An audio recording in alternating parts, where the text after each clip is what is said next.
All right, so guess what, guys? We are still moving into this function topic, and now we're going to be talking about linear functions. And I know a couple of you guys have may mentioned earlier in the week how I keep saying linear, linear, linear. It's one of my favorite words, right?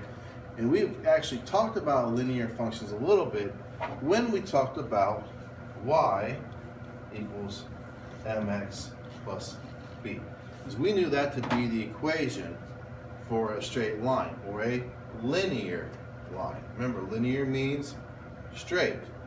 So what makes a linear line a linear line?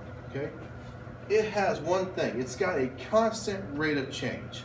So as we were talking about this on Monday, we're talking, what is a constant rate of change? You know, we talked about 7th grade, we talked about a little bit of things, and we had a whole brainstorm of ideas.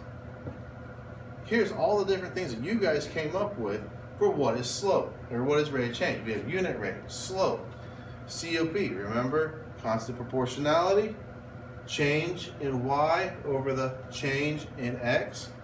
And please, if you don't have this wrote down somewhere, you might want to write this one down. You're going to be needing it. Change of y2 minus y1 over x2 minus x1. These are all different ways that we have described that constant rate of change.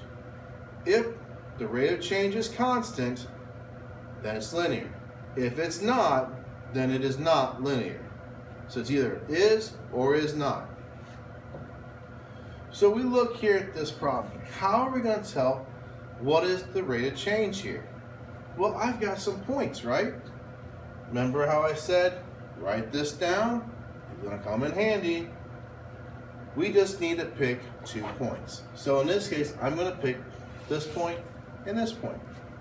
I go x, y, x, y. Kind of seeming familiar a little bit? 1, 1, 2, 2.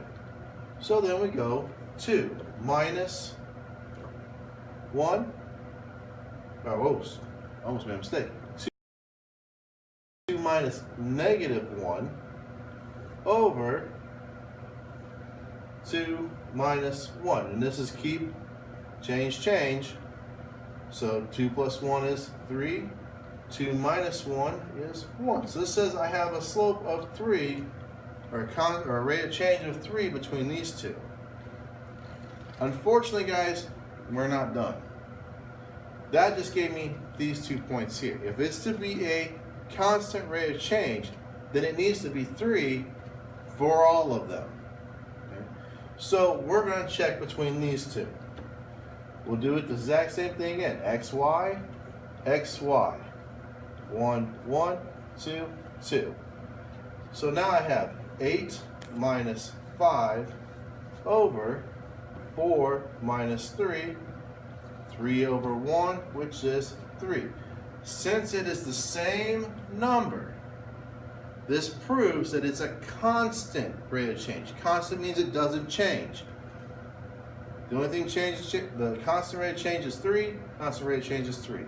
So this here would be a function. Can you pause it? All right, so still looking at that constant rate of change. Now we have a table. How am I going to tell what's my rate of change? I don't even see an x and a y on here, but it's there. Remember, your inputs can also be your x, and your outputs can be your y. So we need to figure out what is the constant change between each of these. So when I go from negative 10 to negative 5, I am increasing by 5 because negative 10 plus 5 is negative 5. Negative 5 plus 5 gives me 0. So I have an increasing of 5 over here. Does that mean that I have a constant rate of change?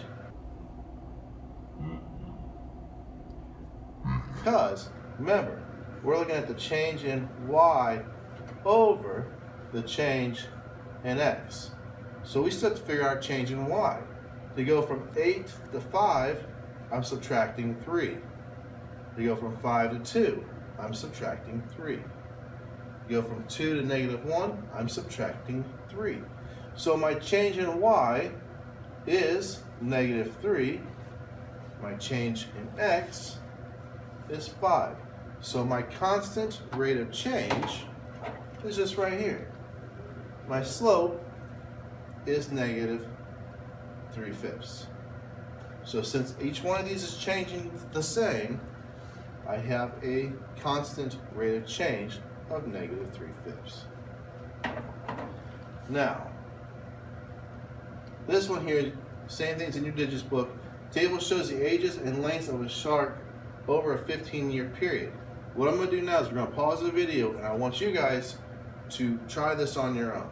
Tell me, does it have a constant rate of change? And if so, what does that rate of change mean? You're talking about the sharks.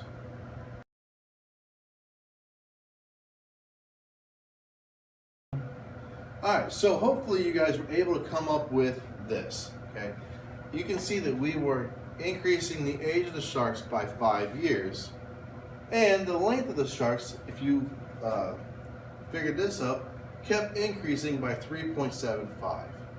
Now what does that mean? It means to find your slope, we took this and this, put them in for a change of y over a change of x, and then we found the unit rate. This unit rate here let us use that data so that we know that 1 year the sharks grew 0.75 centimeters. So that's tying in that unit rate from 7th grade that we were working on Monday. So you don't want to forget about that. Now, at this point in time, you need to show Miss Evans that you have completed all your digits book, your work, and she will give you a handout for you to complete for the rest of the period. If you don't get it done in class today, it is homework to be due the next day.